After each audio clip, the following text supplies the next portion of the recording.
Hello guys, मैं राज मेहरा। आशा करता हूं कि आप सभी ठीक होंगे। आज मैं आपके लिए एक कहानी लेकर आया हूं, तीन चोरों की कहानी। तीन चोर,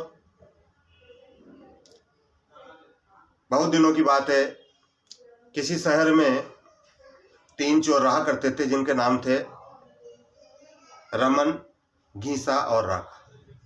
तीनों जो है बहुत ही शातिर चोर थे।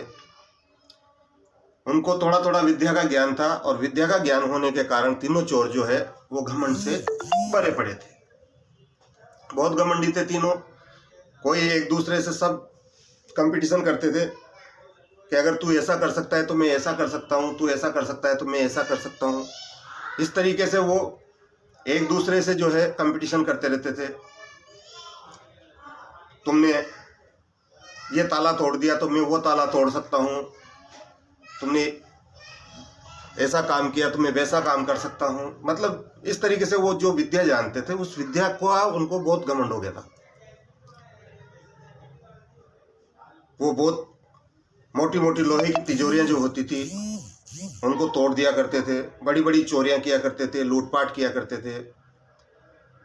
इस तरह से उनसे जो है शहर की जो पब्लिक थी वो परेशान हो गई थी। एक बार जो है उन्होंने बहुत बड़े बैंक में जो है चोरी कर ली। बहुत बड़ी बैंक में चोरी करते ही जो है पुलिस को खबर हो गई। अब पुलिस को खबर हो गई तो आप देखो, पुलिस तो चोर पकड़ने के लिए निकलेगी। जैसे ही उनको पता चला कि पुलिस को खबर हो गई, पुलिस हमें पकड़ने के लिए जो है वो निकल पड़ी। तो तीनों चोर डर के मारे जो है वो एक जंगल में जाकर छिप गए साहब। अब छिप तो गए, पुलिस चक्कर काटती फिरती वो जंगल में रहते। एक दिन बीत गया, 2 दिन बीत गया, वो घने जंगल में अंदर चले गए। अंदर घने जंगल में जाते ही उन्होंने क्या है, एक जगह पर एक ऐसा स्थान आया, वहां पर जो है उन्होंने विश्राम करने की सोची। और विश्राम करने की सोची तो वहां पर उन्होंने देखा कि बहुत सारी हड्डियां पड़ी हुई है। अब बहुत सारी हड्डियां पड़ी हुई है तो ये हड्डियां किसकी है? तो रमन ने दिमाग लगाया कि ये हड्डियां तो शेर की है, शेर की हड्डियां हैं। तो उनका घमंड जो है कि मैं तो विद्या जानता हूं। तो रमन ने कहा कि मैं इन शेर की हड्डियों को इकट्ठा करके जोड़ सकता हूं। तो गीसा ने कहा, अच्छा तू ऐसा कर सकता है?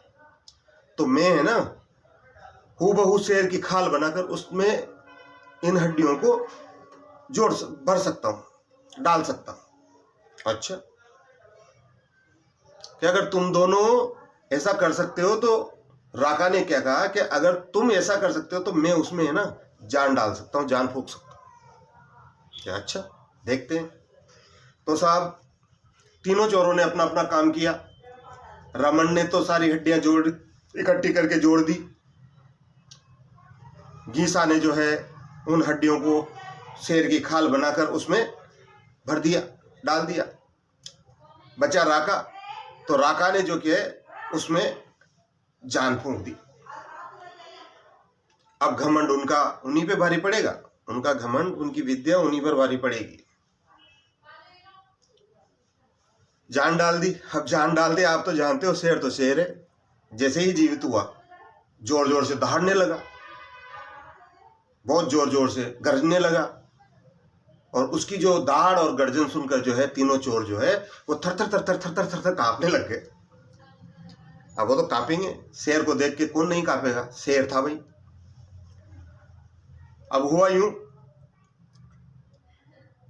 कि शेर तो भूखा था, जीवित हुआ तो उसको तो भोजन चाहिए, इसीलिए तो दाड़ रहा था, इसीलिए तो चिल्ला रहा था।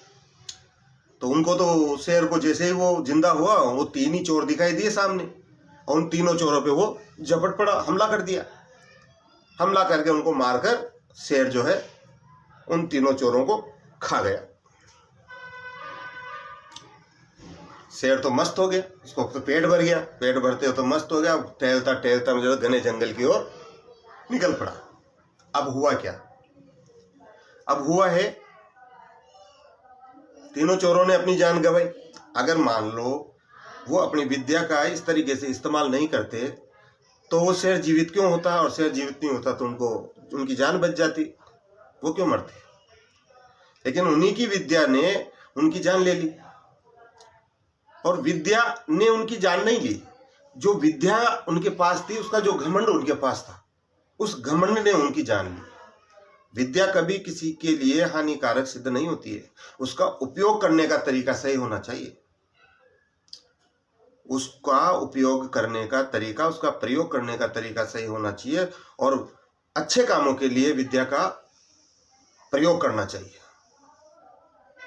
अगर बिना सोचे समझे, बिना बुद्धि से विद्या का प्रयोग करोगे तो वो नुकसान ही देगा, फायदा नहीं देगा। तो इस कहानी का मतलब आप समझ लो कि इस कहानी से ये शिक्षा मिलती है कि अगर आपके पास किसी भी प्रकार की विद्या है और किसी भी प्रकार की आपके पास नॉलेज है, ज्ञान है, उस ज्ञान का आप सही तरीके से इस्तेमाल करें। आप अपने ज्ञान के बलबूते पर ऐसे ऐसे आविष्कार करें जो समाज के लिए लाभदायक हो, न कि हानिकारक हो, जो समाज को कुछ दे सके। अगर आपके पास ऐसा ज्ञान है, ऐसी विद्या है, तो उसका आप इस तरीके से इस्तेमाल करें कि किसी का उस विद्या से कोई नुकसान नहीं होना चाहिए। मान लीजिए कि आपके पास कोई ऐसी विद्या है जो उपयोगी भी साबित हो सकती है और हानिकारक भी साबित हो सकती है। तो उस विद्या का प्रयोग जो है वो आपने देखा होगा, रोबोट पिक्चर जो बनी है उसमें यही बताया गया है कि रोबोट बनाया तो वो समाज के उपयोग के लिए, भले के लिए बनाया गया था कि इस रोबोट की मदद से जो है लोगों की अच्छे से मदद की जा सकती है, उसमें यही बताया गया था। लेकिन कुछ जो ऐसी सोच वाले व्यक्ति होते हैं, जैसे जिनको खतरनाक सोच जिसको बोलते हैं, खतरनाक सोच वाले व्यक्ति जो होते हैं, उन्होंने क्या है उसको वो उसका गलत उपयोग करते हैं। और उसमें भी यही किया था, उस रोबोट को तोड़ फोड़ के फेंक दिया, तो उसने वापस रिपेयर करके और उसको दोबारा से जो है तैयार करके और उसमें गलत डाटा फीड करके और समाज के लिए हानिकारक सिद्ध किया उसको। फिर वो किस तरीके से पब्लिक के लिए हानिकारक हुआ ये उस पिक्चर में बताया गया। सेम मतलब यही बात है कि आपके पास अगर किसी भी प्रकार की विद्या है, किसी भी प्रकार का ज्ञान है, तो उसे समाज के लिए उपयोगी सिद्ध करने की कोशिश करें।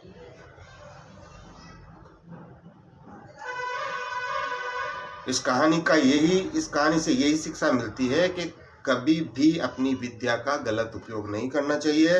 अगर आप अपनी विद्या का गलत उपयोग करते हो, अपनी ज्ञान का गलत उपयोग करते हो, तो आपके लिए ही हानिकारक सिद्ध हो सकती है, आपकी ही हानि हो सकती है उससे। और अपनी विद्या का जो प्रयोग करते हो उसे सोच समझ कर उपयोग करना चाहिए, प्रयोग करना चाहिए। धन्यवाद। इसी तरह की कहानियाँ सुनने के लिए साहब हमारे चैनल को सब्सक्राइब करें और देखें। हम आपके लिए ऐसी कहानियाँ लाते रहेंगे जिनसे समाज में शिक्षा, बच्चों में शिक्षा का प्रसार होता रहेगा और ज्ञान का विकास होता रहेगा।